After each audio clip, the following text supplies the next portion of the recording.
Seja muito bem-vindo, querido amigo internauta. Está começando mais uma edição do Super FC pelo Mundo e hoje nós vamos falar tudo sobre os amistosos que aconteceram essa semana e ele, claro, está aqui ao meu lado, Gabriel Pazini. Como você está, Gabriel? Tudo bem, Josias? Tudo bem, amigo internauta? Então, não sem perder tempo, nós vamos falar de todos os resultados. Coloca na tela, Faustão, começando pelo Brasil, que enfiou 5-0 na África do Sul. A Espanha, que venceu a Itália por 1-0 num joguinho bem fraquinho, né? França 2-0 na Holanda. Portugal 5-1 em Camarões. Alemanha 1, Chile 0. Inglaterra 1, Dinamarca 0. Suas considerações sobre esses jogos, Pazini?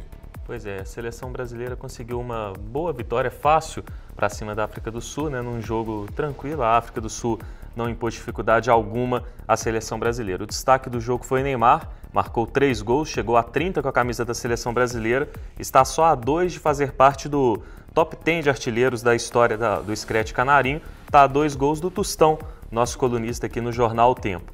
O destaque também da partida para o pós-jogo, né, do Neymar também, o Neymar ajudando uma criança que invadiu o campo, né, sem saber muito bem o que estava fazendo. Os seguranças, nesse caso, uns babacas, né, era só uma criança sem risco algum, foram lá, pegaram o garoto, o Neymar ajudou o garotinho, fez a festa com ele, levou para o grupo da seleção brasileira, uma atitude muito bonita, muito bacana do Neymar. E aí também destaque para os 2 testes do Felipão, né, o Rafinha na lateral direita, não deve fazer parte do grupo, né, mais uma alternativa para o caso do Maicon e do Daniel Alves se contundirem e não puderem ir à Copa. E o Fernandinho, para mim, carimbou o passaporte dele. Fase sensacional no Manchester City, foi muito bem nesse amistoso, marcou um golaço de fora da área e, para mim, por conta desses fatores, vai à Copa. Deve tirar ali o Hernanes ou o Lucas Leiva do grupo dos 5 volantes, né? O Paulinho, o Luiz Gustavo e o Ramires, para mim, já estão garantidos. Entre esses 2, eu tiraria o Lucas Leiva. Não pode atuar como primeiro e segundo volante, como Fernandinho e Hernanes, e está voltando de lesão. Isso, apesar de eu gostar muito do futebol do Lucas Leiva. Depois nós tivemos o confronto entre 2 campeões mundiais, né? A Espanha vencendo a Itália por 1-0, um jogo bem fraco, né, Pazinho? Foi um jogo fraco, né? As 2 seleções testando muita gente, não foi um amistoso levado a sério pelos 2 times. Prandelli e Vicente Del Bosque testaram novas formações também. A partida marcou a estreia do Diego Costa, atacante do Atlético de Madrid, que jogou em casa no Vicente Caldeirão. E também tivemos França 2-0 na Holanda, né? Um grande jogo, Matuidi também deixando a sua marca. Foi um jogo muito bom, Matuidi marcou um golaço, foi até trollado depois pelo Ibrahimovic no Twitter, lá na fanpage do Pelo Mundo no Facebook, a Big Internauta pode conferir isso. Além do Matuidi, o outro gol da França marcado pelo Karim Benzema, numa vitória merecida da França, 2-0, grande atuação, vitória justa, e acabou com a invencibilidade da Holanda, né? A Holanda não perdia 17 partidas, a França também pôs fim ao tabu, não vencia os holandeses desde 1997, nesse bom amistoso entre 2 seleções que podem vir bem para a Copa. A Holanda tem um meio-campo e ataque muito forte, uma defesa que vem sendo ajeitada pelo Louis van Gaal, não dá para levar tão a sério assim esse amistoso, porque muitas opções foram testadas. E do lado da França, é uma França que pouca gente tem falado, mas que é para se ficar de olho. Uma seleção muito boa do meio para frente, muito talentosa, tem 3 excelentes volantes e jovens, o Caballé, o Pogba e o próprio Matuidi, uma defesa que tem melhorado, e o Lloris, que é bom goleiro, uma seleção que pode fazer muito bem na Copa do Mundo, prevejo ali quartas de final, se bobear pode surpreender e conseguir até mais. E também tivemos Portugal fazendo 5-1 em Camarões, Cristiano Ronaldo mais uma vez dando show nessa partida. Né? Pois é, 2 gols, agora tem 49, é o maior artilheiro da história da seleção portuguesa de forma isolada. Antes do amistoso ele estava empatado com o Pauleta. Além do Cristiano Ronaldo, destaque para Portugal, mesmo testando opções, vencendo sem muitas dificuldades. E por fim, Camarões, né? Mais uma vez mostrando todas as suas fragilidades. É um time muito desorganizado, que joga um futebol pragmático, apesar de ter jogadores experientes como o Eto'o e o Song, é muito pouco para a seleção. E além disso, também a defesa é muito fraca, o meio-campo não é criativo. Tem a questão extracampo dos problemas do Eto'o com a federação e com o treinador, ou seja, é um time que não tem nada para dar certo na Copa do Mundo, deve ser lanterna no grupo de Brasil, Croácia e México. Tivemos outro jogo também, a Alemanha vencendo o Chile por 1-0.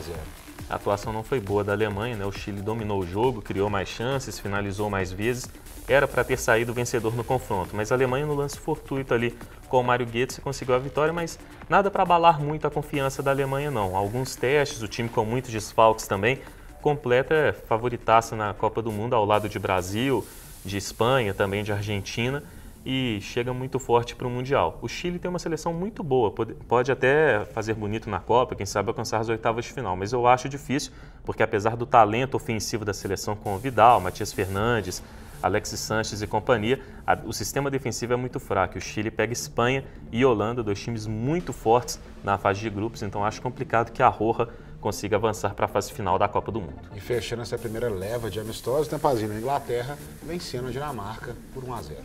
Pois é, a Inglaterra vencendo a Dinamarca num jogo bom da seleção inglesa, dominou o jogo, criou muitas chances, esbarrou no Schmeichel, filho daquele lendário goleiro que por muito tempo jogou no futebol inglês também, assim como seu filho que defende o Leicester City na segunda divisão do futebol da Inglaterra.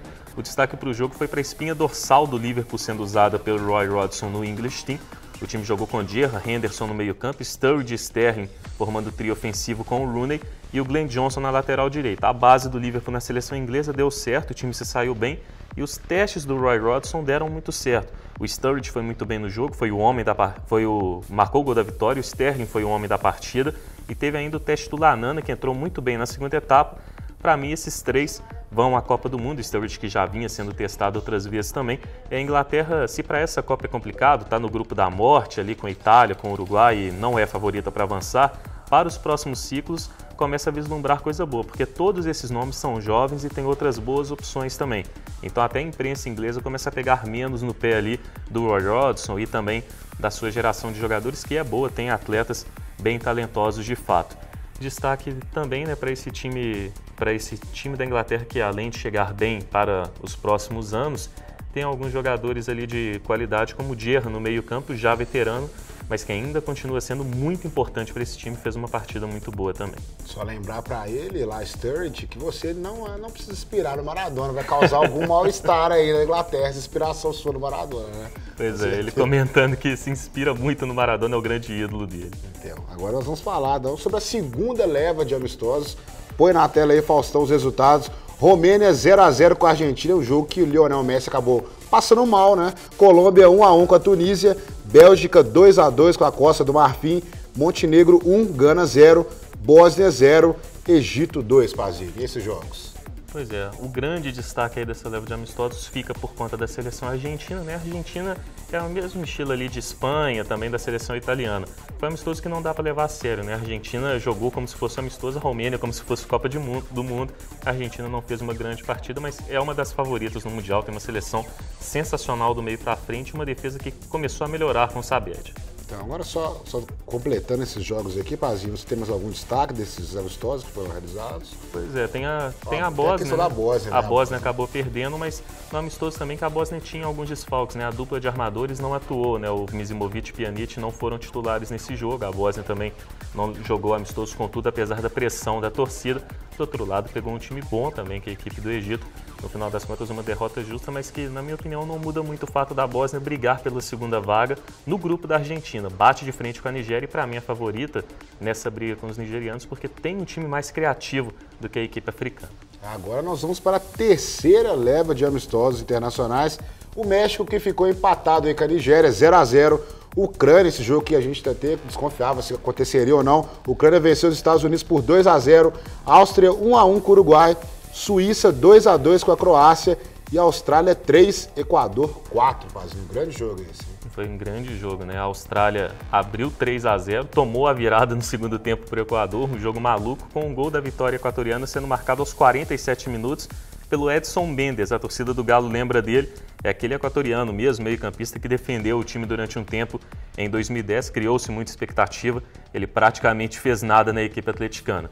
Destaque para o Uruguai, também o confronto ali entre Suíça e Croácia, seleções interessantes. O Uruguai não levou a partida muito a sério, o mesmo caso de Argentina, Espanha e Itália, não dá para tomar amistoso muito como base, assim como Suíça e Croácia, que fizeram um bom jogo, mas jogaram aquém do que podem produzir. São duas boas seleções com jogadores talentosos, alguns jovens também, que podem fazer bonito nessa Copa do Mundo. Por fim, um amistoso ali entre México e Ucrânia, né? Um 0-0 entre México e Nigéria, perdão. O México testando algumas opções e com a volta dos europeus. O Chicharito Hernández foi titular, o Aquino estava presente na convocação, Guardado também. Faltou o Giovani dos Santos, mas deve estar presente na lista da Copa do Mundo. É o camisa 10, um dos grandes talentos da seleção mexicana. Contudo, o México não forçou a partida, assim como a Nigéria também não forçou. Ucrânia e Estados Unidos, a vitória dessa boa geração ucraniana. Yarmolenko, Garmache também, e Konoplyanka, três dos principais jogadores da Ucrânia, jogaram muito bem numa semana, né, numa época complicada para a Ucrânia, manifestações toda aquela situação ocorrendo no país, o time conseguindo aí dar uma alegria ao seu povo no jogo que foi realizado no Chipre, né? Inclusive alguns torcedores ucranianos passaram ali pela barreira, pela fronteira para poder acompanhar a partida. Entendi. E agora, a última leva de amistosos internacionais da semana, começando no Japão, 4-2 na Nova Zelândia, o Japão que o Pazini gosta muito, do Japão. Rússia 2-0 na Armênia e a Coreia do Sul, uma boa geração da Coreia do Sul, vencendo a Grécia por 2-0. Pois é, a Rússia e a Armênia é um amistoso que menos chamou a atenção dentre esses três, uma vitória tranquila da Rússia, que está no grupo da Coreia do Sul, briga com a Coreia pela segunda vaga. A Coreia venceu bem a Grécia, o grande destaque foi o Chu Yong-park, jogador que pertence ao Arsenal do nosso amigo Josias Pereira, que é muito bom de bola, estava afastado da seleção durante um tempo, voltou nessa convocação, promovida pelo Hong Myung-bo, técnico da seleção sul-coreana, que é aquele mesmo jogador que se destacou na Copa de 2002. E o Chu Yong-park foi muito bem, marcou gol, atuou bem durante a partida, ele que agora está no Watford, da segunda divisão, emprestado pelo Arsenal, e pode ter garantido essa vaga na Copa, porque apesar do sistema ofensivo da Coreia ser muito concorrido, ele tem muito talento e tem experiência internacional também. A Coreia, para mim, na briga com a Rússia, é a favorita porque tem um futebol mais criativo, mais leve. A equipe russa é pouco criativa, marca muito forte, tem um jogo um pouco mais pesado do que os sul-coreanos. É o grupo H, né? Para mim, passar a Bélgica, sua talentosa geração, no primeiro lugar. O Japão foi avassalador contra a Nova Zelândia, abriu 4-0 com 17 minutos. Depois relaxou, foi um jogo chato até o final. A Nova Zelândia achou 2 gols em bolas aéreas.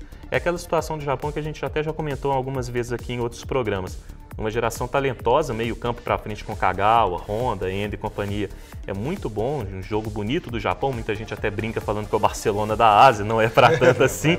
Mas é um estilo bonito, toque de bola, posse, passes rápidos, mas tem o problema da defesa. A defesa é fraca, o jogo aéreo é um grande problema para o Japão. Mas para mim a seleção para passar para as oitavas de final e pode surpreender, porque é uma equipe técnica que apresenta um bom futebol.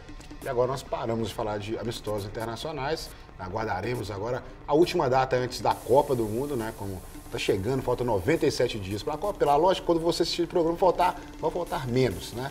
Mas falando agora sobre o futebol europeu, começando pela notícia triste, a nossa querida amiga Gabi, que o Puyol está saindo do Barcelona, né? Após o fim da temporada. Pois é, né? O Puyol resolvendo aí deixar o Barça, não falou nada sobre a aposentadoria, até fala-se que ele pode ir para a Major League Soccer, jogar no futebol dos Estados Unidos, até no time do Thierry Henry, o New York Red Bulls. Puyol, que está no Barcelona desde os 19 anos de idade, ganhou 21 títulos com a camisa do Barcelona, grande capitão da equipe do Barça e que sempre se destacou pela vontade, comprometimento e profissionalismo. É muito querido por todo mundo, apesar de não ser um zagueiro técnico. Vai deixar saudades no Barcelona o Puyol. A torcida, inclusive, respeita muito ele. Foi um grande zagueiro aí do futebol mundial nos últimos anos, repetindo, apesar de não ser técnico. E agora também falando sobre zagueiros do futebol europeu, o Vidic está deixando o Manchester United para ir para a Inter de Milão, né, Pazinho? É uma transferência gratuita aí, né? Na próxima temporada ele vai para a Internacional. Um bom reforço da Inter, né? Apesar de não estar com grandes condições físicas nos últimos anos, se lesionando muito, é um dos melhores zagueiros do mundo, né? Vinha muito bem no Manchester United até começar a ter muitos problemas com lesão e pode formar uma boa dupla com o Ranocchi, às vezes um trio ali com o Juan Jesus. O Vidic que chega para substituir o Samuel, né? O zagueiro argentino sai da Inter de Milão no final da temporada. E agora, para completar a dança das cadeiras no futebol português, o Porto demitindo o treinador Paulo Fonseca. Pois é, o Paulo Fonseca foi muito bem na última temporada com o Paços de Ferreira, né? Foi a surpresa da última edição do campeonato português. Nessa temporada começou bem com o Porto, ele que tem só 41 anos, o Porto continuou invicto, começou até bem na Champions League, só que depois as coisas começaram a desandar, né? O Porto, que é o atual tricampeão português, foi campeão invicto na última temporada, perdeu 4 jogos já nesse campeonato português, recorde negativo em relação a todos esses últimos anos, foi eliminado na Champions League, passou no sufoco na Liga Europa contra o Eintracht Frankfurt. É uma demissão que eu acho justa, o Paulo Fonseca vinha desandando nos últimos meses, ficando muito desgastado, o Porto tem potencial para mais também, e aí fica a dúvida de qual vai ser a aposta do Porto para o cargo de técnico para essa temporada, né, e para a próxima também. Fala-se muito no treinador do Estoril que foi surpresa na última temporada e que continua sendo surpresa nessa, é o 4º colocado do futebol português. Então é isso, querido amigo internauta. Queria mandar um grande abraço para vocês que curtiram bastante o carnaval, né? Assim como o Fernando Almeida curtiu bastante. Inclusive, ele não tá nem aqui, né? Acho que ele emendou o carnaval para sempre e nem apareceu. Ele vai falar que eu amo ele, no caso, só falando dele, mas realmente, né? Ele não tá aqui, então acho que ele aproveitou o carnaval, né? Cuidado com o balão, hein, Fernando? Cuidado com o balão, hein? Então é isso, meu Basílio. Grande abraço a você. Muito obrigado mais uma vez. Obrigado a você, Josias. Obrigado, amigo internauta. Um grande abraço, amigo internauta, e até a próxima.